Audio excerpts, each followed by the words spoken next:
Hi everyone, this is our channel Around My Story.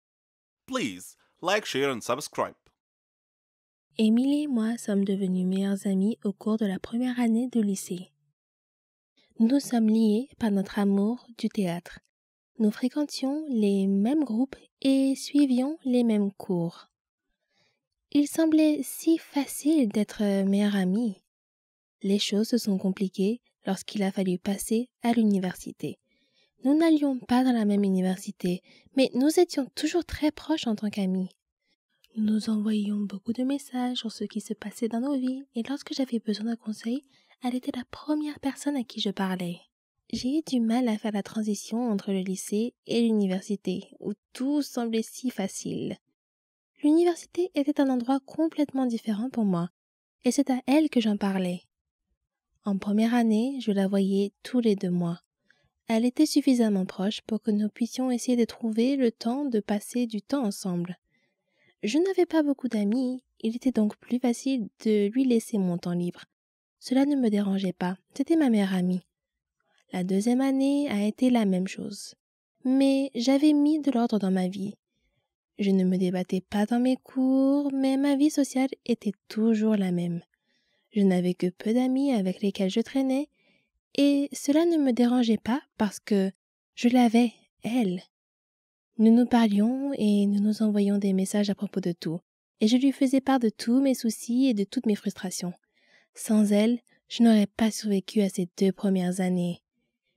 Je ne me souviens pas vraiment de ce qui s'est passé l'été dernier, avant la première année, mais je pense que c'est à ce moment-là que j'ai décidé de sortir de ma coquille et de profiter de mes années d'université. Au début de ma première année, j'ai rencontré de nouvelles personnes avec lesquelles j'ai vraiment apprécié d'être en contact. Ils vivaient dans les dortoirs, dans le même couloir que moi, alors il était facile de passer du temps avec eux, même si c'était jusqu'à 2 heures du matin et que nous avions des cours tôt le lendemain matin. Je leur consacrais plus de temps et je ne me rendais même pas compte que j'avais mis ma relation avec ma meilleure amie entre parenthèses. Je ne l'ai découvert que lorsque j'ai essayé de lui parler et qu'elle ne m'a pas répondu. J'ai appris plus tard par ma sœur, qui était également très amie avec elle, qu'elles avaient parlé du fait que je l'ignorais. Elle m'envoyait des messages et je ne répondais pas. Elle essayait de me parler et j'étais trop occupée. Je ne me souvenais pas avoir fait tout cela. Je pensais que j'étais assez constante et que je répondais toujours. Je m'étais attachée à mes nouveaux amis. Ils faisaient désormais partie de ma vie quotidienne et je l'avais inconsciemment remplacé. Les 2 derniers mois de notre amitié, j'avais essayé de lui parler et d'arranger les choses, mais en vain. C'était la fin du semestre, nous étions toutes les 2 stressées par les examens et les problèmes familiaux et nous ne pouvions pas vraiment parler. Nous avons finalement parlé pendant les vacances d'hiver. Je n'avais aucune excuse pour ce que j'avais fait et lorsqu'elle m'a appelée, je lui ai dit que je ne voulais jamais la perdre. Notre amitié a pris fin ce jour-là. Je me suis assise dans ma chambre et j'ai pleuré pendant un moment pensant à la personne formidable que j'avais perdue. Je me sentais coupable de ce que j'avais fait. J'étais passée à autre chose sans jamais le lui dire et c'est là que j'ai fait une erreur. Plus tard dans la nuit, j'ai pris la décision de ne plus prendre mes amitiés à la légère, même si elles étaient à distance. Elle était une partie très importante de ma vie et je regrette de l'avoir laissée partir. J'espère qu'un jour j'aurai le courage de lui dire à quel point elle était importante pour moi.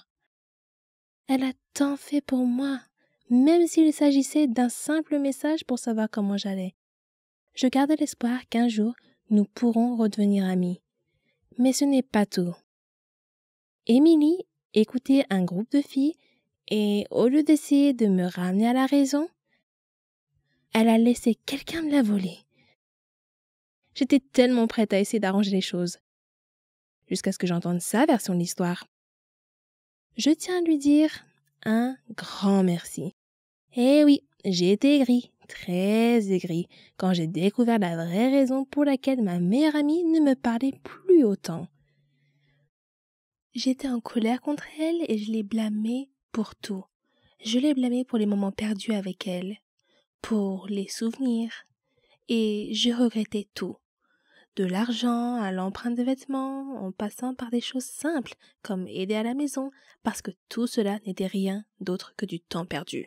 Je t'en veux, Émilie. Je veux qu'elle revienne. Je veux que ma meilleure amie revienne dans ma vie et qu'elle fasse des choses avec moi, comme des rolling, des voyages, des doubles rendez-vous, du shopping ensemble, des choses que les meilleures amies normales font. Mais je n'ai pas pu, parce qu'Émilie a choisi d'être avec d'autres amis. Je n'ai pas besoin d'elle. Elle a choisi de me quitter. Elle a choisi de ne plus être mon amie après que cette autre fille ait décidé de parler et de raconter des petits mensonges. Émilie a mis fin à notre amitié.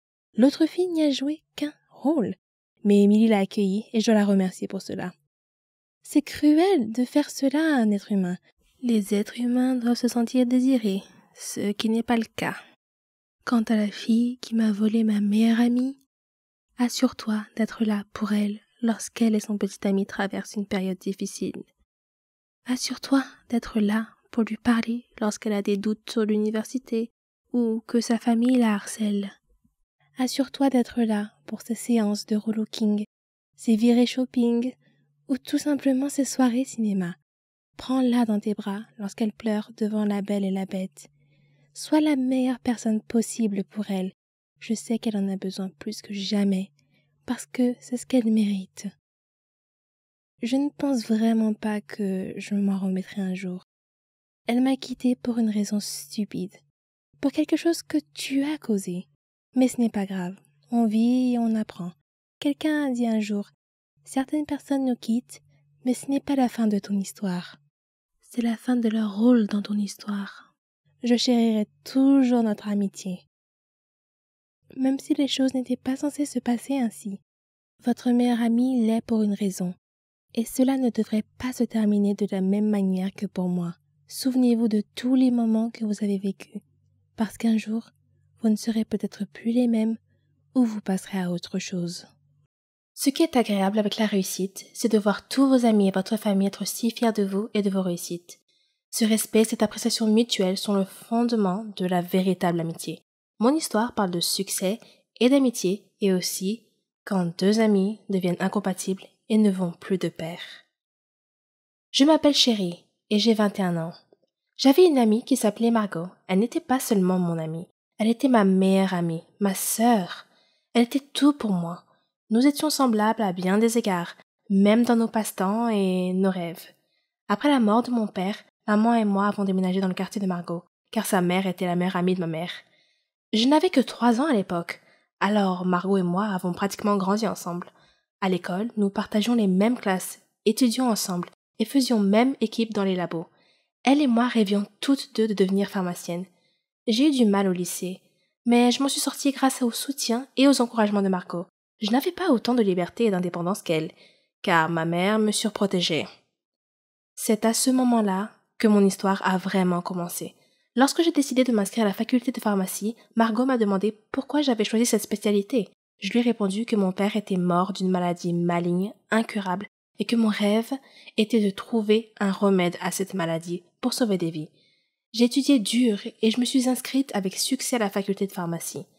Margot était très heureuse pour moi et elle m'a promis de rester concentrée sur la découverte du remède contre la maladie mortelle que je cherchais si passionnément.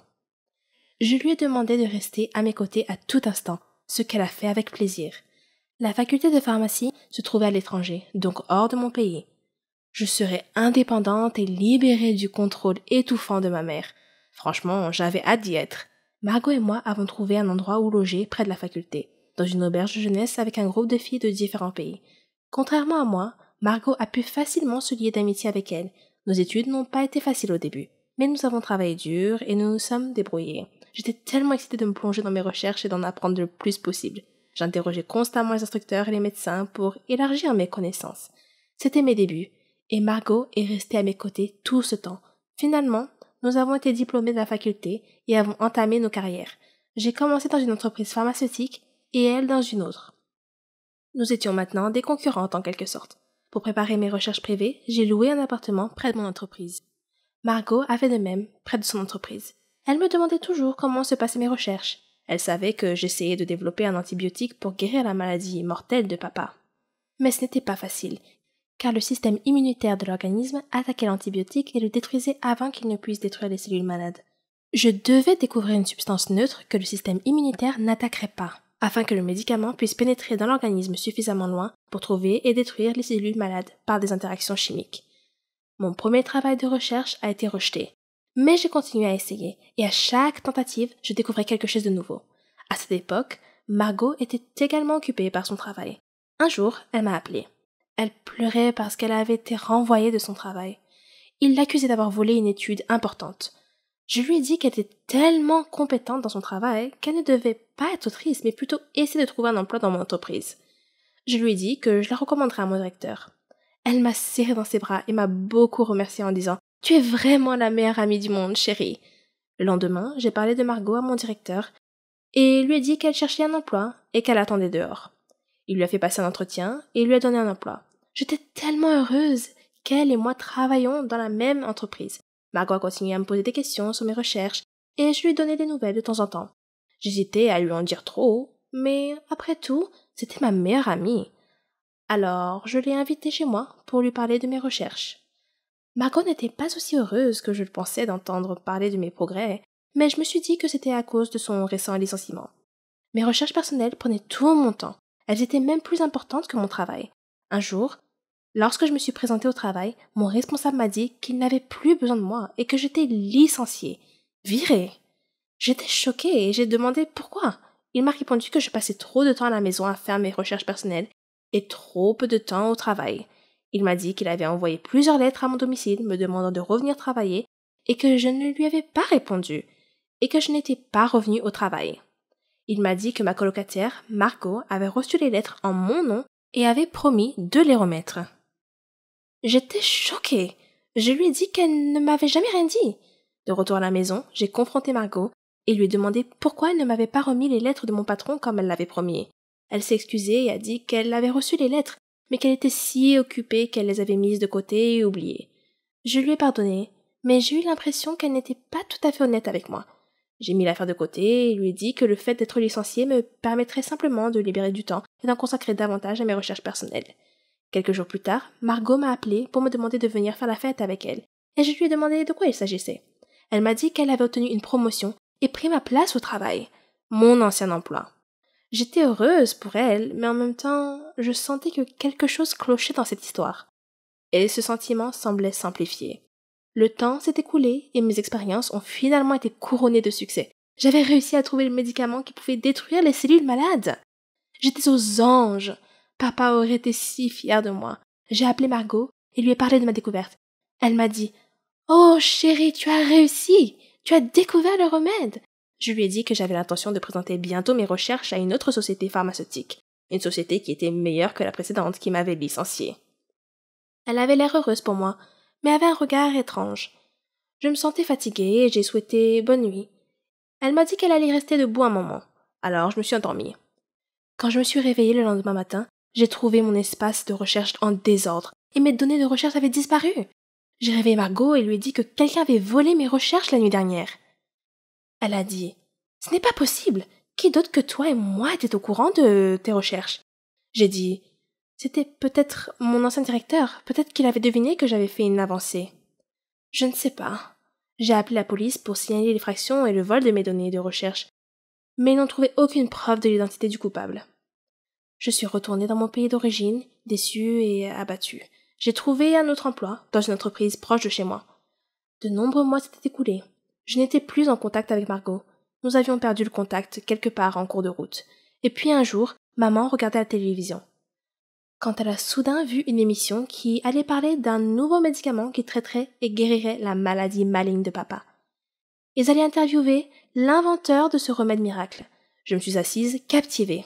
Je devais la regarder. Quand le journal